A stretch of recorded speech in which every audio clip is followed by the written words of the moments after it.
Population ecology life table. A life table in ecology is a demographic tool used to summarize the survival and reproductive rate of a population at different ages. ഒരു population നോക്കുകയാണെങ്കിൽ പല ഏജിലുള്ള ആളുകൾ ഉണ്ടാവും ഇല്ലേ? അപ്പോൾ ഈ പല ഏജിലുള്ള ആളുകളുടെയും അവരുടെ സർവൈവൽ റേറ്റ് എങ്ങനെയാണ്, അല്ലെങ്കിൽ അവരുടെ റീപ്രൊഡക്റ്റീവ് റേറ്റ് എങ്ങനെയാണ് എന്നൊക്കെ മനസ്സിലാക്കി തരുന്ന ഒരു ടേബിളാണ് ഈ ലൈഫ് ടേബിൾ എന്ന് പറഞ്ഞാൽ. ഓക്കെ, നമുക്കിതിനെ മോർട്ടാലിറ്റി ടേബിൾ എന്ന് പറയാം. കാരണം it is A table which show for each age what the probability is that a person of that age will die before his or his next birthday.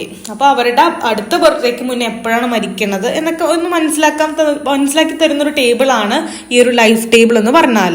Okay, മാത്രമല്ല നമുക്ക് ഈ ഒരു life table നോക്കി എന്തൊക്കെ മനസ്സിലാക്കാം, അതായത് the probability of surviving any particular year of age, ഈ ഒരു ഏജിലുള്ളവർ എത്ര നാള് ജീവിക്കുന്നുണ്ട് എന്നുള്ളൊരു പ്രോബബിലിറ്റി നമുക്ക് അറിയാൻ സാധിക്കും.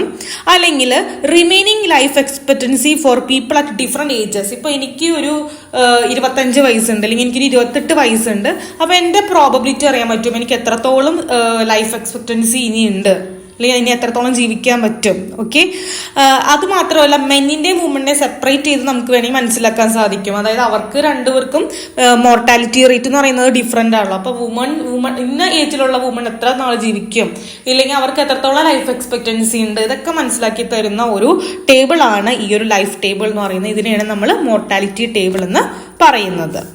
ഇനി ഒരു ലൈഫ് ടേബിൾ നമ്മൾ ഉണ്ടാക്കണം എങ്ങനെയാണെന്ന് വെച്ചാൽ ആദ്യം തന്നെ നമ്മളൊരു പോപ്പുലേഷൻ സെലക്ട് ചെയ്യുക. പോപ്പുലേഷൻ സെലക്ട് ചെയ്ത് കഴിഞ്ഞാൽ നമുക്ക് ഒരു ലൈഫ് ടേബിൾ ഉണ്ടാക്കാൻ പറ്റും. അതെങ്ങനെയാണ് നോക്കുക.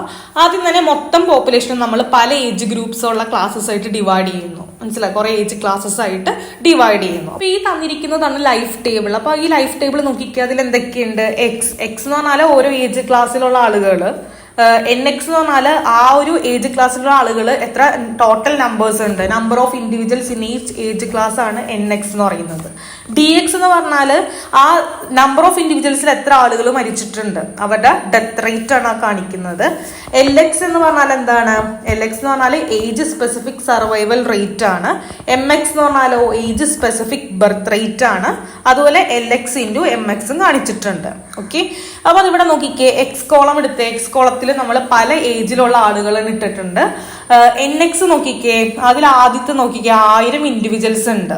അതിന്റെ DX നോക്കിക്കേ, അതായത് 1000 ഇൻഡിവിജ്വൽസിൽ എത്ര ആൾക്കാർ മരിച്ചിട്ടുണ്ട്, 500. അപ്പൊ 1500 പേര് പോയിട്ടുണ്ട്. അപ്പൊ അടുത്തത് നോക്കിക്കേ NX എത്രയാണ്, അപ്പൊ 1500 പേര് പോയി, ഇനി 500 ആളുകളെ ഉള്ളൂ. അതിന്റെ DX നോക്കിക്കേ, അതായത് 500 എത്ര ആൾക്കാർ മരിച്ചിട്ടുണ്ട്, 200 പേര് പോയി. അപ്പൊ ഇനി അടുത്ത സെക്ഷൻ നോക്കിക്കേ, 2 നിട്ടകണിന്റെ നേരെ, ഇനി 500 200 ആൾക്കാർ പോയി, ഇനി 300 ആൾക്കാരേ ഉള്ളൂ. ഈ 300 എത്ര ആൾക്കാർ മരിച്ചിട്ടുണ്ട്, 100 ആൾക്കാർ പോയിട്ടുണ്ട്. അപ്പൊ അടുത്ത NX നോക്കുമ്പോൾ 200 ആണ്, അതായത് 300 100 ആൾക്കാർ പോയി, പിന്നെ 200 ഉള്ളൂ. അപ്പൊ 200 ആൾക്കാരിൽ നിന്ന് പിന്നെ എത്ര പേര് മരിച്ചു, 100 ആൾക്കാർ മരിച്ചു. ഓക്കെ, അപ്പൊ ഇനി മൊത്തം 200 - 100 എന്ന് പറയുമ്പോൾ ഇപ്പൊ മൊത്തത്തിൽ 100 ഇൻഡിവിജ്വൽസ് ഉള്ളൂ. 100 നിന്ന് പിന്നെ 50 പേര് പോയി. അപ്പൊ എത്ര ആൾക്കാരുണ്ട്, 50 ഇൻഡിവിജ്വൽസ് ഉള്ളൂ, പിന്നെ 50 ഇൻഡിവിജ്വൽസ് മരിച്ചു. ഈ രീതിയിലാണ് ലൈഫ് ടേബിൾ പോയേക്കുന്നത്.